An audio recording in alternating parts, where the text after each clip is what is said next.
So, Coach Rene, how's it going starting in the new year? Did you have a good holiday break to start with? I guess.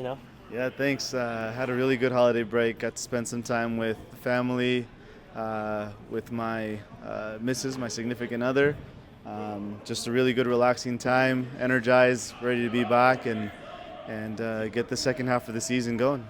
Awesome. So, last time we talked with you, it was a big win over Vancouver, 12 nothing with a clean sheet there, and a very hard fought, tough game against Tacoma, ended in 4-3.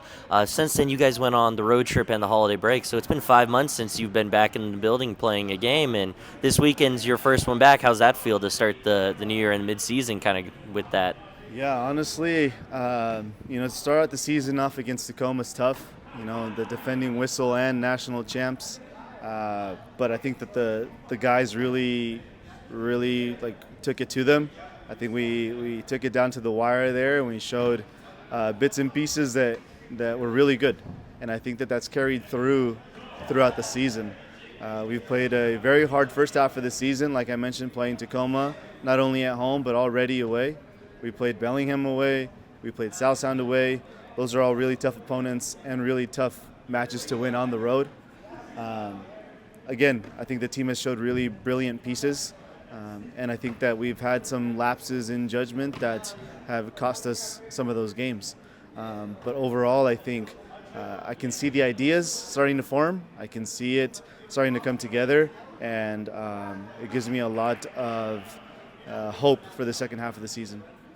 So we do know it was a rougher start to the season than normal. Normally, Everett's got a easier stint, and then we have the harder ones in the back. But this year, being your first year and having to start on the road for the majority of the games, I don't want to focus so much on wins and losses, how that is. We all know where we sit on that currently. What I want to focus on is what was the key points you've seen over the last 5 games, especially on this road trip.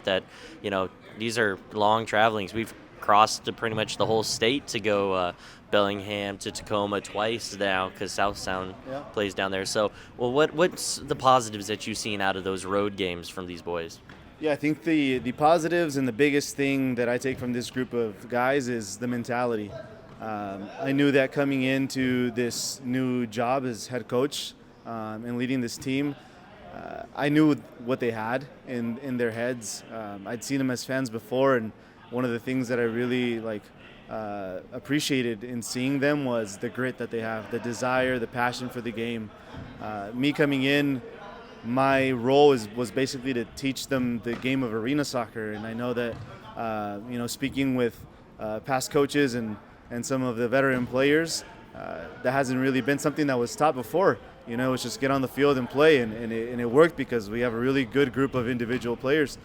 Getting to learn a system can be tough, and you see it. You see some moments that are really good, some moments that we can get a little bit lost. But I think overall, I'm starting to see it come together, and hopefully we put it together and piece it together the second half of the season, and I think it's going to be something special. We're looking very much forward to that because we know this is a big, special group. We've liked to see what you've already been doing with this club. We're excited for it all finally to come together. One thing I am curious about is how do you feel about now that the college season's ending? You've got new players coming in. How's that mixing with the chemistry of the team? What's general plans going forward for transfer players in and such? Any big, exciting news on that front as well? Yeah, I mean, the end of college season is always exciting for every club. Not only for us, but all the teams are getting stronger across the league. For us, for example, we have some guys coming in from Seattle U, SPU, Western, that are really just bolstering the squad quite well, and they're fitting in really nicely. They're learning the game really quick, which is really nice to see. I always say, good players know the game, and it's just a matter of fine-tuning a couple of things here and there. The concentration at this level has to be there at all times. There's the room for error is like razor thin here. So it's nice to have these guys that have been exposed to high intensity level of play day in and day out. It brings a nice change of pace to the training sessions. And I am looking forward to guys like Enrique coming in. Caden has been with us for a couple of games now. Christopher Soto coming in as well. And super excited to have someone like Michael Herrera back with us too after a short stint with Tacoma. So we know enough about you as a coach, what your system is, how you like to go. A little bit, if you don't mind, touching on how you were as a player, because you played back with Bellingham United back in the day, right? That's true. So any of that you still miss while you're sitting on the bench? Wishing you were still out there playing with the boys, or? Oh, I mean, I miss everything about it. I spent many years with Bellingham, many great years with Bellingham. I was playing with them since I was a freshman in high school, back when they used to be called the PSSA Rapids, and I always played in the midfield role.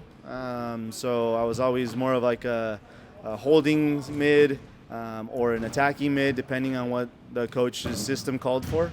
And I had no problem being the guy who was just assisting, because I take great pride in assisting. And some years it went really well for me in terms of scoring, and that was great. But I was just as happy, dishing out assists to the likes of like Nick Cashmere and Chris Jepson, even Richard Henderson, who's still the coach there and playing there, Eleazar Galvan. I was just surrounded by a lot of good players. My dynamic duo was Connor Moe. He and I were the two midfielders, and the understanding was just always that we'd come into the league and we were already thinking about, okay, we have to win the championship this year, and we're thinking about what's it going to take to win the national championship. And we had a really good stint of 3 years where we won back-to-back championships, and that group is amazing. It was just uncanny focus every single time. Everybody pushing each other, and that's kind of the player that I am. I've never really been the most talented, but I always worked really hard, and I like to try to transmit that to the players too. We might not be the most talented if we're playing Tacoma, for example. They got some really good guys on the ball, but heck, we got to be the guys that want it more, because sometimes grit does win the games. Any advice for any young Everett fans out there that potentially want to join the team one day, just as a last parting thoughts there? Yeah, I mean, absolutely. Always welcome to have the young guys come out and watch. Always feel free to reach out to me, reach out through the Instagram page, shoot a message to them. They'll relay the message to me if you're interested in coming out to train. I think you're never too young to start learning the game, and watch film. You either watch our games, either on YouTube, watch them live, watch some MASL games, watch the Tacoma Stars Pro Team play. It's a different level. It's very different from outdoor, and it can be very hard for players to adjust to it. So the more you watch it, the more you're exposed to it, the better you are when you come out here, because it's so different. It's very fast-paced. Like I said, the margin for error is very small here compared to outdoor, and there's no time for you to actually just doze off and not be concentrated in this game. But I do want to welcome everybody to reach out, come out, train with us, watch us, cheer us on, and don't stop cheering us on, because you're going to want to be around when this starts to click the second half of the season. And we're very excited for that. Thank you very much for taking some time and joining us today. Of course. Appreciate it, Coach. Thank you.